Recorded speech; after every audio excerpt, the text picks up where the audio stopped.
Delimitation commission ने जम्मू कश्मीर में कई जगह पर मीटिंग्स की, जिसमें पॉलिटिकल लीडर्स, सिविल सोसाइटी के लोग, डिस्ट्रिक्ट काउंसिल्स थे। वहीं कुछ पार्टीज़ ने इस मीटिंग से दूरी बनाए रखने में ही अपनी भलाई समझी। जहां पीडीपी ने डिलिमिटेशन कमीशन की मीटिंग में न जाने का फैसला लिया, वहीं नेशनल कॉन्फ्रेंस ने अपना फैसला बदलकर मीटिंग्स में जाने का फैसला लिया। लास्ट टाइम जे&के में डिलिमिटेशन 1995 में हुई थी, जिसके बाद कश्मीर में 46, जम्मू में 37 और लद्दाख में 4 सीटें बनी थी। और इसका रिज़ल्ट ये भी था कि अगर किसी भी पार्टी को जम्मू कश्मीर में सरकार बनानी है तो उसे 44 सीटें लानी थी। और ये भी एक कारण था कि कश्मीर जम्मू कश्मीर की राजनीति में अपनी डोमिनेंस दिखाता था। जिस भी पार्टी की पकड़ कश्मीर में होती थी, उसी की सरकार जम्मू कश्मीर में बनती थी। पर डिलिमिटेशन के बाद अब 7 सीटें बढ़ने वाली हैं। ऐसा मीडिया रिपोर्ट्स का कहना है कि 7 सीटें सिर्फ जम्मू में ही बढ़ेंगी, कश्मीर में नहीं। 2019 में जब ऐसी खबरें आ रही थी कि जम्मू कश्मीर में डिलिमिटेशन होने वाला है, जब 370 हटाया गया था, उससे पहले ऐसी खबरें आ रही थी और तब भी जम्मू कश्मीर के नेताओं ने इसका रोष जाहिर किया था।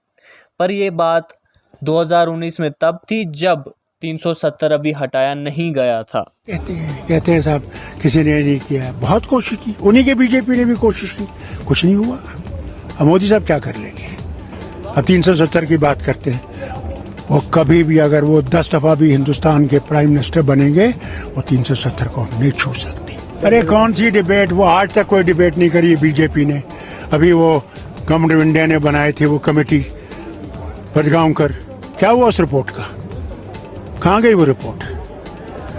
डिबेट करने की बात करते हैं, सिर्फ लोगों को बेवकूफ बनाने की बात करते हैं। 2019 में जब डिलिमिटेशन की बात उठी थी, तब होम मिनिस्टर अमित शाह ने ये कहा था कि हमारी अभी ऐसे करने की कोई मंशा नहीं है। पर जब 2019 में 370 जम्मू कश्मीर से हटाया गया और कुछ टाइम बाद 2020 की शुरुआत में ही जम्मू कश्मीर में डिलिमिटेशन भी अनाउंस हो गई और डिलिमिटेशन कंप्लीशन के लिए 1 साल का समय रखा गया कि 2021 तक डिलिमिटेशन कंप्लीट हो जाएगी और 2021 में ही जम्मू कश्मीर में इलेक्शन कराए जाएंगे।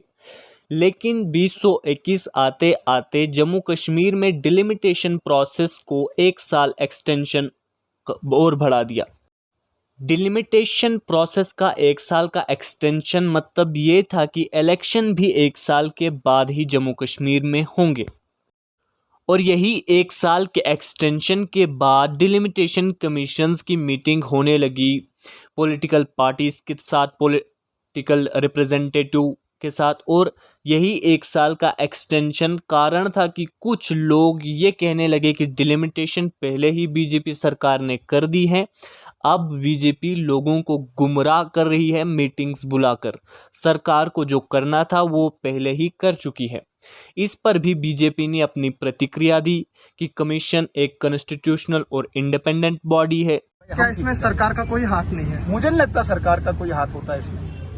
Thank you. अभी के लिए देखा जाए तो डिलिमिटेशन अब 2022 में जम्मू कश्मीर में ख़त्म होगा और जाहिर सी बात है कि इलेक्शन भी अब 2022 में ही हो सकते हैं जम्मू कश्मीर में। Subscribe now and press the bell icon. Never miss an update.